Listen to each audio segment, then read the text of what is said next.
Somos lo que somos.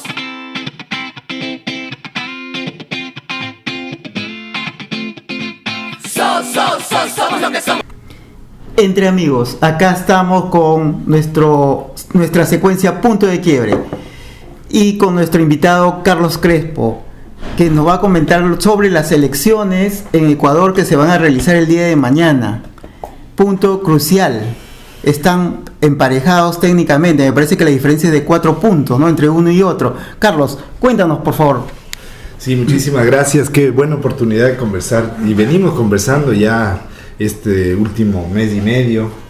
En realidad, muchos comentarios se hacen de que las elecciones de Ecuador son un punto de quiebre, como dice usted en su programa, para la historia de América Latina, porque dada los retrocesos que ha vivido la democracia en estos 2 últimos años, sobre todo con Brasil y el caso de Argentina, ahora está puesta a prueba en Ecuador. O sea, resultó Ecuador el país donde se está, porque están en juego estrategias mayores, ¿no? O sea, después vamos a conversar, pero en realidad interesa, digamos, que el proceso de Ecuador no avance y bloquear ese proceso en términos de la línea social, digamos, en síntesis, ¿no es cierto? Más allá de entrar a hablar de los avances sociales. De los avances sociales. Que ha hecho el gobierno de... O sea, poner un bloqueo, digamos, a este tipo de gobiernos que estuvieron en América Latina con una preocupación social, digámosle, en general, ¿no?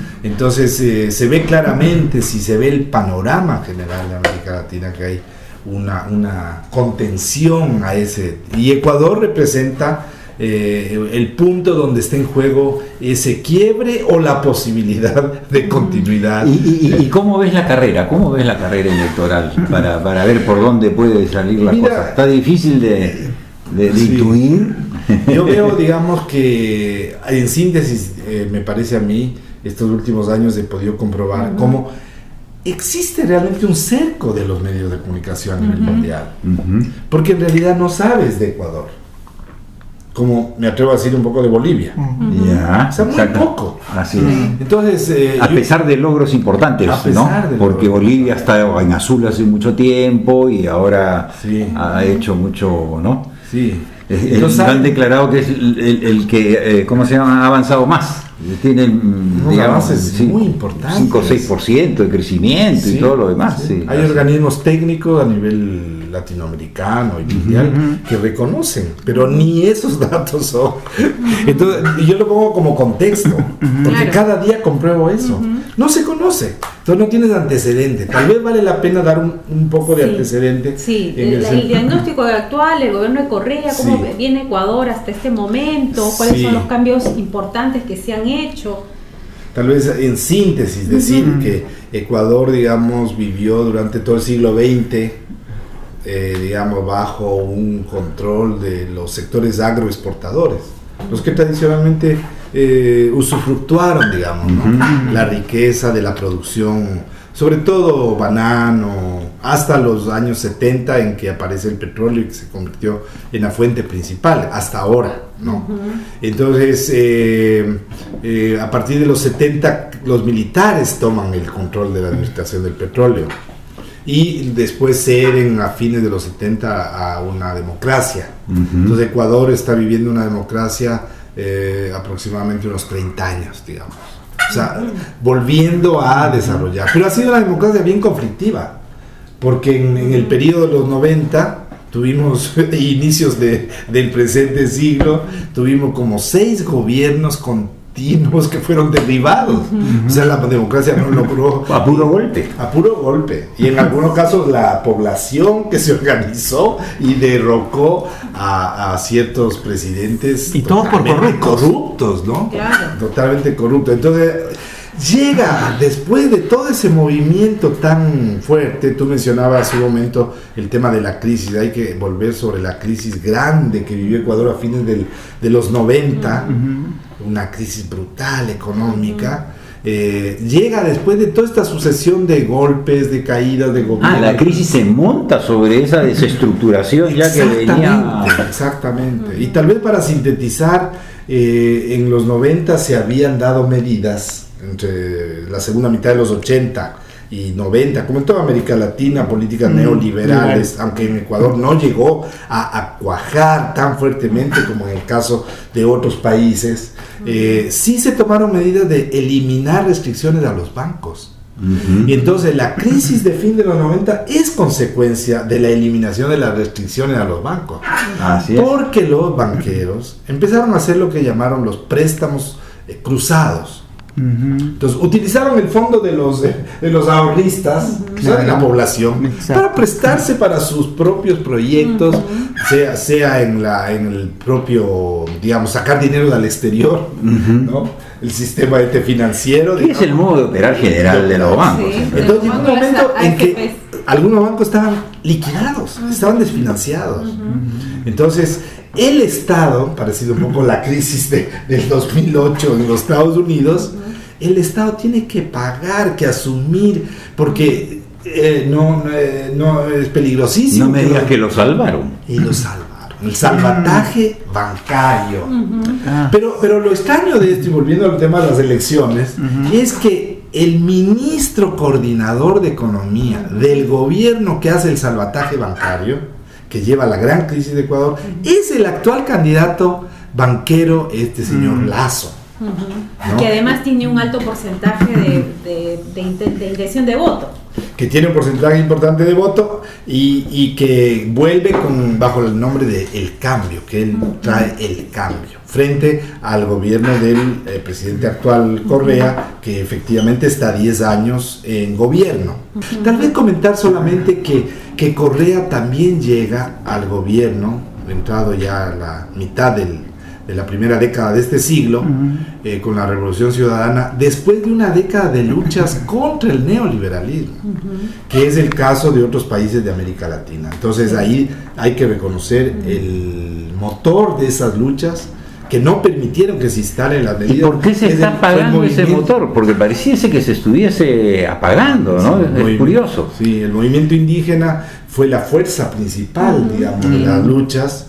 Y no solamente eso, sino fue el que colocó grandes proyectos en la Constitución, grandes temas importantes en la Constitución, en la nueva Constitución, igual como el caso de Bolivia. Dicen un poco que también los nuevos gobiernos, de alguna manera, absorbieron lo mejor de esos movimientos sociales y se convirtieron en gobierno.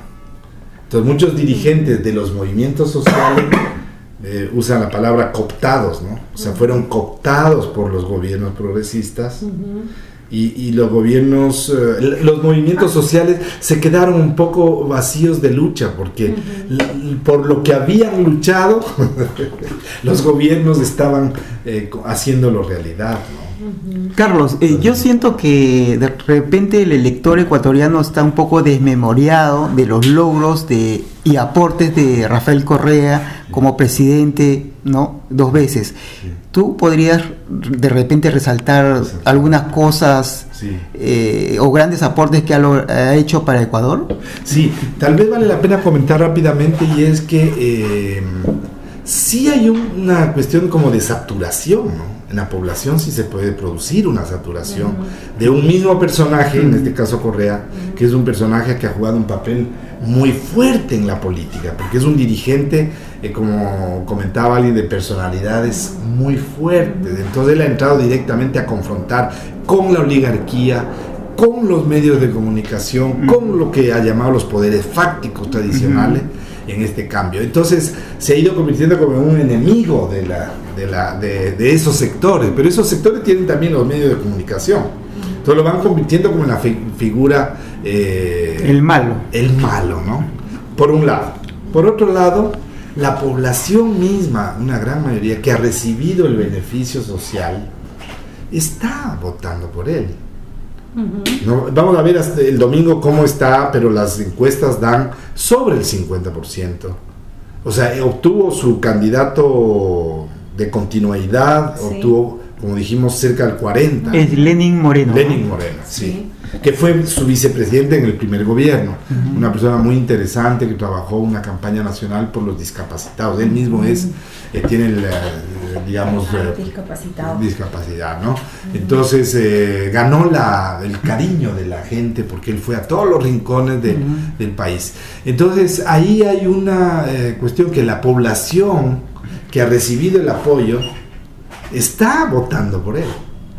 Los que vienen como críticos porque quisieran recuperar es, por un lado, los poderes grandes, o sea, la banca, la oligarquía, los dueños de los poderes económicos, ¿no? Porque no quieren tampoco que le siga el gobierno exigiendo pagar impuestos, por ejemplo. Claro. Entonces no son gobiernos que han redistribuido la riqueza, como se dice. No es verdad que son gobiernos que han hecho... ¿Te refieres a los de la derecha? Claro, sí. O sea, porque se acusa que no, entonces que estos gobiernos de izquierda que quieren acabar, el de Correa, con los... No es verdad, porque son gobiernos que no han quitado ninguna riqueza a los que tienen. La banca ha seguido ganando lo que siempre ganó. Pero siempre quiere ganar más. Pero quiere ganar más. Lo único que ha habido efectivamente es que se les ha exigido pagar impuestos. Bueno, pero eso es una cosa que detesta la empresa privada, pues, ganar ¿no? menos. Entonces, ellos quisieran que hubiese un impuesto flat para todos igual y que no sea muy alto, ¿sí? Pero no quisieran, o sea, no están a favor de que el que tiene más pague más. Exactamente. No están en ese concepto de redistributivo del impuesto público, ¿no? Sí. Y es un tremendo problema acá también, ¿no? Sí. La primera medida que ofrece el banquero, Lasso, es eliminar los impuestos, porque les molesta que el presupuesto del Estado no vaya para la empresa privada, sino que de acumulación, diría, sino que se esté efectivamente entregando en el área social.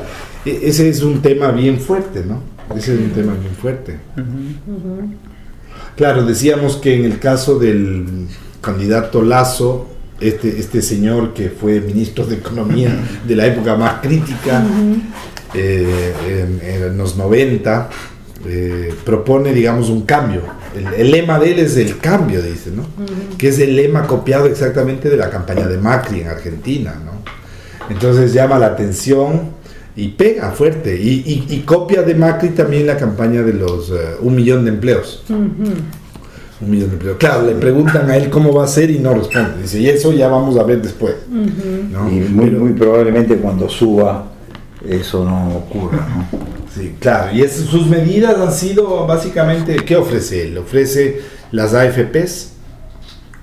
Cuando este gobierno ha sido, estos 10 años, si alguna característica tiene es que dio un privilegio a la salud y a la educación. Algunos podrán criticar que no han habido en educación formas muy creativas, muy renovadas, pero que hubo una democratización de la educación para que todos los niños tengan escuela, tengan buenos textos, tengan alimentación escolar, tengan buenas condiciones de infraestructura escolar, ¿no? Y mejoró notablemente el salario de los profesores. Mejoró notablemente el salario de los profesores. Si tú miras una serie de medidas que a nivel mundial se recomiendan para la mejora, tú vas a ver que en este caso de Ecuador más o menos se han cumplido casi esas recetas. Y en el caso de salud es impactante la inversión en salud. O sea, tú encuentras en lugares inimaginables hospitales de primera categoría, con atención de primera categoría, con buenos médicos. Entonces, salud y educación han sido un privilegio. Y también parece que prevención de desastres, ¿no? Ya. Justamente salieron en los medios el tema de la prevención que había llevado a cabo Rafael Correa en Ecuador. ¿Tú nos puedes comentar algo de eso? Sí, muy interesante ese tema, porque yo cuando apareció ese tema aquí en Perú dije, indirectamente aparece el tema y se visibiliza una obra que se ha estado haciendo, porque normalmente no se difunde, digamos, ¿no? Pero digamos muy tempranamente, porque un mecanismo que ha sido muy rechazado, pero que Correa mantuvo desde el inicio hasta este momento, son los días sábados. Él va a distintos puntos del país, y ha visitado los puntos más inimaginables del país, donde hace su sabatina, le llaman, ¿no? Una especie de rendición de cuentas. y lleva a su equipo de ministerio y el día anterior hace su reunión ministerial, digamos, en los lugares. Y entonces él vino a la frontera en época y ha visitado mucho todos los puntos cuando hay dificultad. Entonces vio el problema, inmediatamente hicieron obra y en la frontera, en el río Tumbes, crearon, digamos, estas protecciones que aseguraron una obra bien hecha, una buena inversión. Como él dice, digamos, no es solamente una cuestión de suerte, sino es también de planificación y de decisión, de atender a la población, ¿no? Él insiste mucho, y no es solamente de buen planificador, sino también tener el compromiso de querer atender. La otra cosa que es una obra bastante grande es en la zona de altura, en la parte donde descienden todos los ríos que van hacia la costa y que han sido los que normalmente inundan toda la costa. Entonces, en esa parte alta hicieron una serie de obras que más o menos regulan el caudal de los ríos. Entonces, una especie de compuertas, ¿no? Que te miden, digamos, el caudal del río y mandan por la misma vía del río, la tradicional, la cantidad que el río normalmente ha tenido. Y todo el sobrante de agua mandan por otra compuerta, que es un canal, esa es la inversión, digamos, un canal paralelo que llega hasta el mar. Entonces sí era una inversión alta, pero eso está regulado. Entonces ya nunca más los ríos inundaron porque reciben el caudal que siempre tienen y todo el exceso va por esos canales, que además sirve de regadío en cierta zona y todo. Entonces muy interesante, y no son obras técnicamente de alta sofisticación, aunque sí requieren alta inversión. Y efectivamente suprimieron las inundaciones. Sobre la situación, digamos, de la elección. Mira, la mayor, excepto una encuestadora que se llama Sedatos, que acaban de mostrar ya que recibió en los 2 últimos meses cerca de $2 millones del banquero del banco, ¿no? Que es la única que le da a daba hasta hace poco empate técnico, que es además lo que se ha difundido a nivel mundial. Interesadamente, por supuesto. Claro. Entonces hablan de empate técnico. Y en Ecuador también hablan de empate técnico para cubrir a la gente, convencer. Todas las demás dan una diferencia muy importante a favor del Lenín Moreno. Sí, mucho más de lo que tú me mencionabas, más del 4. Entonces, lo que tú lees en los medios, por ejemplo, si estás afuera, te dice que hay empate técnico.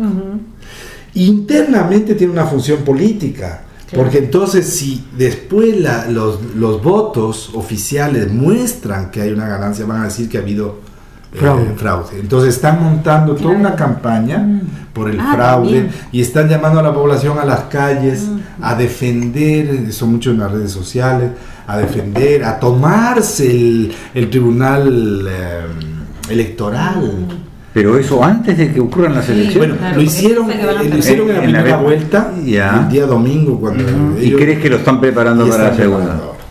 Entonces es una cosa muy peligrosa porque hay denuncias de que se está preparando que haya gente pagada que se infiltre en los grupos favorables al gobierno, digamos, a la línea de gobierno, para disparar contra gente favorable al otro grupo, para generar, digamos, un caos, incluso algunos jugándose por la confusión llamar a las Fuerzas Armadas, pero no quieren permitir de ninguna manera aceptar lo que algo está ya este rato confirmado de que Lenín Moreno tiene ganancias aseguradas. ¿Sí? Además, la propia derecha, otros sectores de la propia derecha oligárquica, hay otro candidato, una candidata muy fuerte que ganó solo el 16%, que ocupó el tercer lugar, le denuncian ahora aceptando que ya es una pérdida, diciendo que no ha sido un buen candidato, que no ha llevado bien las cosas, que no ha hecho los acuerdos que debía haber hecho.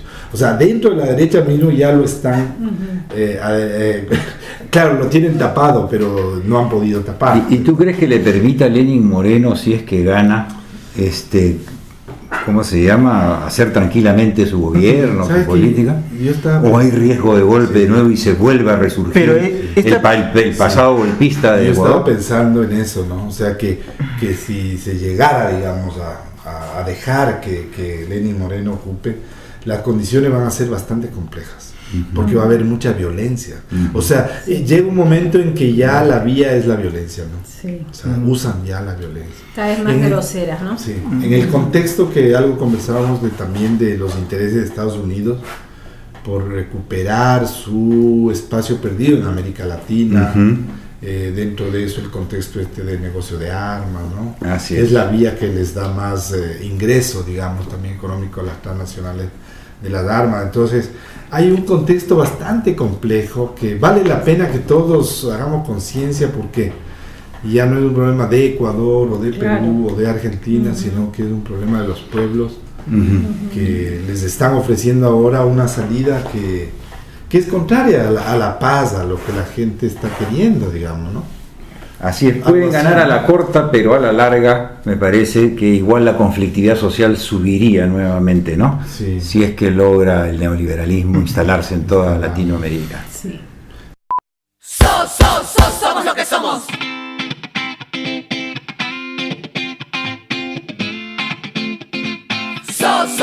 Somos lo que somos.